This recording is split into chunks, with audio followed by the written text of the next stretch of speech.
No, you should not be salty. Yeah. We can either listen to this, or we can read it. It's going down. What are you doing? What are you doing?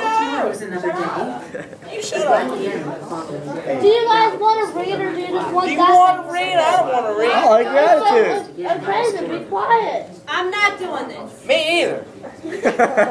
Picking people to read did not work well last week.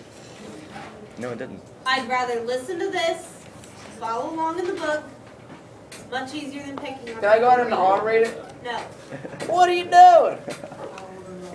Now, we're going to start over since you could not hear the entire time. The clock's tilted.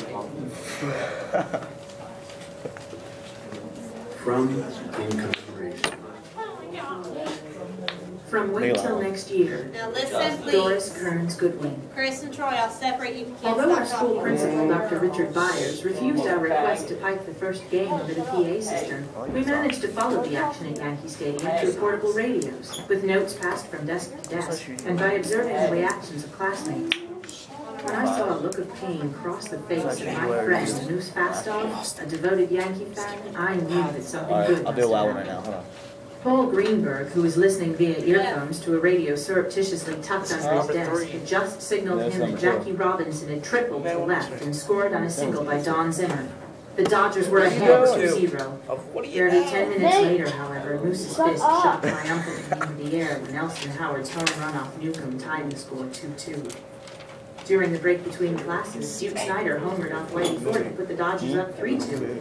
But by the time French classes began, the Yankees had tied it again. When the bell signaled the end of school, it was already the 7th inning, and the Yankees led 6-3. That's my butthole. We gathered on the outside steps of the school building to listen to the final innings.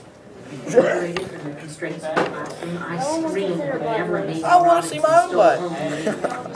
But in the end, the Yanks held on. Can you put him out in the hallway, please? Even though the series had just begun, the voice of doubt now entered into confrontation with the voice of hope. He's a They goof. lost the first game, said Doubt. It looks bad. They're going to lose the series again, just as they always have. Who? It's only one game. We told them to quit. That hurts my And it was in ears. Yankee Stadium. It was a close game. They played well. Tomorrow is another You're day. gum. But by the end of the following day, Doubt, swollen by fear, was in the ascendancy. The Dodgers had lost again by a score of 4-2 on a 5-hit by Tommy Byrne. Was the series already gone? You have For the gum. past 34 years, no team had ever come back to win a series after being down 2-0. Okay. And Dodger history did not encourage dreams of a historic comeback. There's more to life than baseball, I told myself, with the wisdom my 12 years had given me. There was the Sadie Hawkins dance, for instance, and my choice of date. And there was my paper on Reconstruction. Don't give up now, my father admonished me. They'll be coming back to Brooklyn. Home field advantage is a big thing, and nowhere is it bigger than at Ebbets Field. And he was right. The Dodgers roared to life in the third game, banging out 8 runs and 14 hits. Surprise starter Johnny Podres pitched a complete game to celebrate his 23rd birthday. Campanella hit a home run, double and single, and Jackie Robinson ignited the crowd and his teammates when he unnerved Yankee pitcher Bob Turley with his daring on the bases. Yes, ma'am. My pleasure over Robinson's virtuoso performance and the Dodgers' victory was cut short that night when Elaine called to me from her window.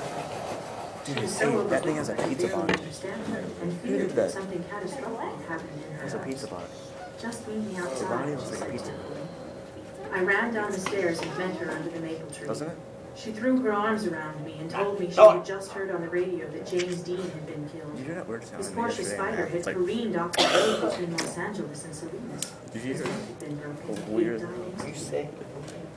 For a long while, we barely talked at all. Then we talked after. No one was awake in either of our houses, and soon all the lights on our block She were gets me more out. on. There was no banter about that afternoon's game. We were 2 12-year-olds lying on our backs, surrounded by darkness, looking up at the autumn sky and talking fiercely about death and James Dean, who was not so much older than What are you doing? Breathing is perhaps only 2 There's an minutes awesome to air. breathe. Above us, the leaves of the maple tree I was rustled, about to comment. and as we looked up at the night stars, So good. still watching us in the sky. I was exhausted the following day, watching drowsily as the Yankees jumped